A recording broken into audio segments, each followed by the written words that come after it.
காவிரி நாட்டை ஆண்டவருக்குரிய மன்னருக்கு இரண்டாம் தர மனைவியாக நீலாதேவி என்று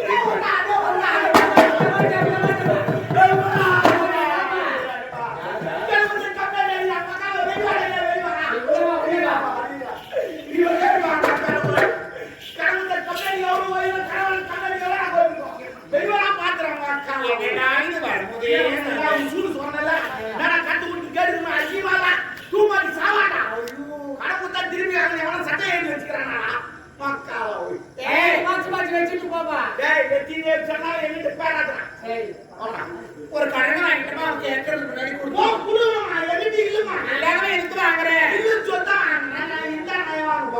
அவங்க அறிவு இல்ல இல்லு சொல்லிக்காரன் மறுபடியும் எப்படி கட்டுவான் கூட்டி யாரும் சம்பவம் தெரியாத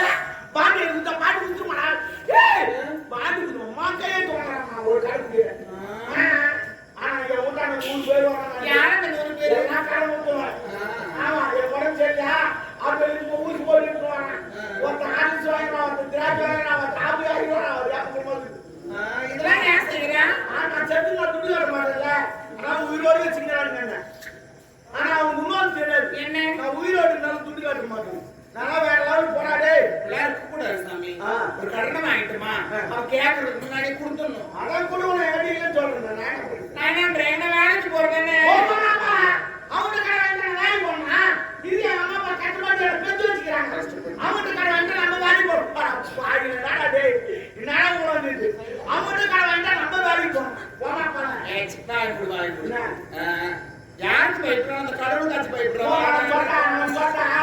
அவன் சொல்றான் கடவுள் கொடுக்குறாங்க அவன் மனுஷன் கடை வாங்குறாங்க அவன் கடவுள் அது எப்படி கடவுள் ஆமா அந்த சாமி இருக்குது ஒரு 5 லட்சம் திருவா பண்ணு சொல்லிச்சா இல்ல இவங்க ஏதோ ஒன்றா வச்சு பண்ணி இது பண்ணி திருவா பண்றாங்க ஆமா அந்த துட்டுல கடவுள் நான் துட்டுல போடுங்க கேட்காது நான் என்ன சொல்றேன் ஒரு கடவுளுக்காக திருவிழா பண்றானா பணத்தை கொடுத்துட்டு எனக்காக திருவிழா பண்ணணும்னு சொல்றேன் என்ன சுவாமி இந்த முனீஸ்வரனும் அந்த அறிவாள அம்மா புண்ணியத்துல அவங்க அந்த பங்காளிங்க ஒண்ணா சேர்ந்து அவங்க திருவிழா பண்றாங்க அவங்க திருவிழா பண்றாங்க ஆமா அதனால நான் என்னன்றேன்னா கடவுள் வேற நீ வேற அவங்க பிரார்த்தனை ஒண்ணு இருக்கும் ஆமா அந்த பிரார்த்தனை நிறைவேற்றினா கடவுளுக்காக இதை செய்யலாம் அதை செய்யலாம் திருவிழா பண்றாங்க சப்போஸ்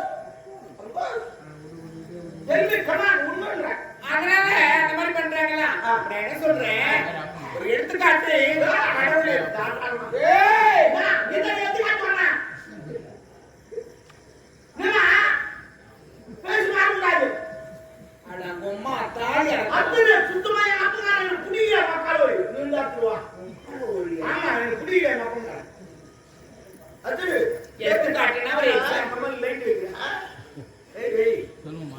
எடுத்துக்காட்டுனா ஒரு எக்ஸாம்பிள் ஒரு உதாரணம்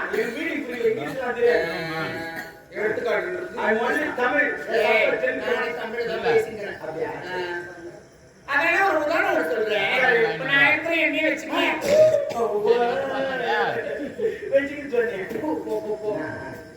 என்ன வச்சு ஒரு உதாரணம் சொல்றேன் இப்ப நான் இருக்கிறேன் கல்யாணம் ஆயிட்டு 2 வருஷம் ஆகுது குழந்தை பிறகு கடவுள் வேண்டேன்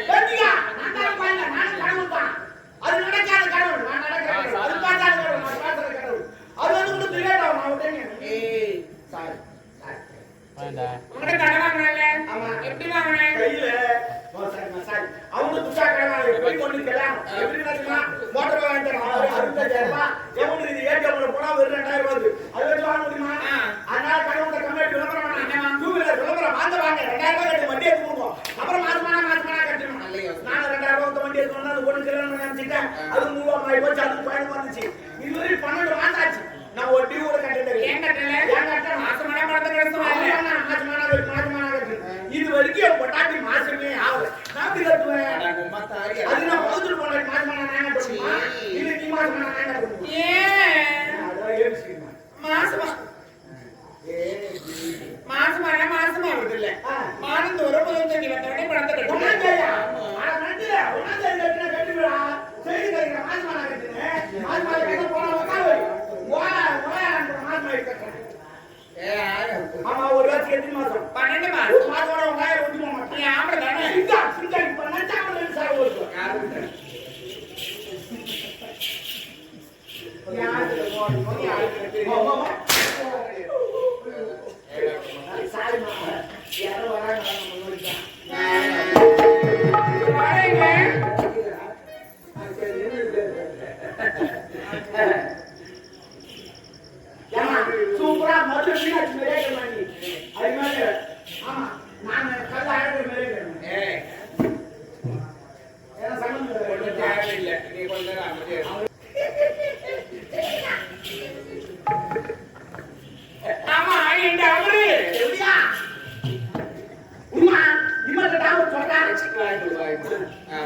ஆமா இவரு மனுஷங்கடா. என்ன எங்க வீட்டுக்கார பாக்கல. என்ன போ தீர் வழியா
நம்ம ஊரு நம்ம கோயில் நம்ம ஜனம் சொல்றது இல்லையா? அதை எடுத்து சொல்லணும். இல்ல மனைவி மகளை எல்லாம் யாரும்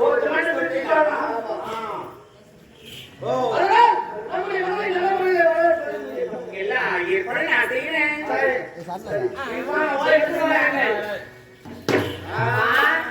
ஏண்டா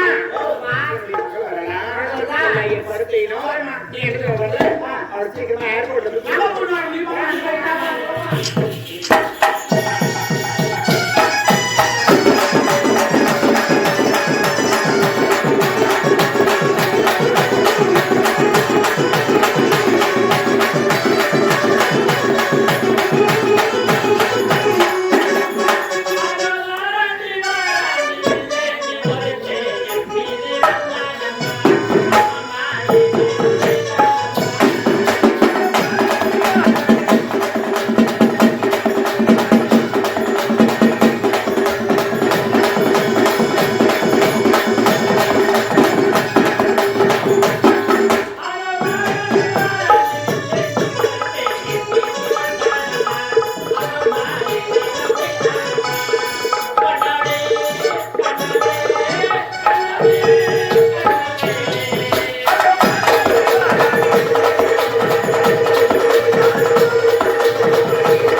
செஞ்சு என் தாய் தந்தையை தந்தைக்கு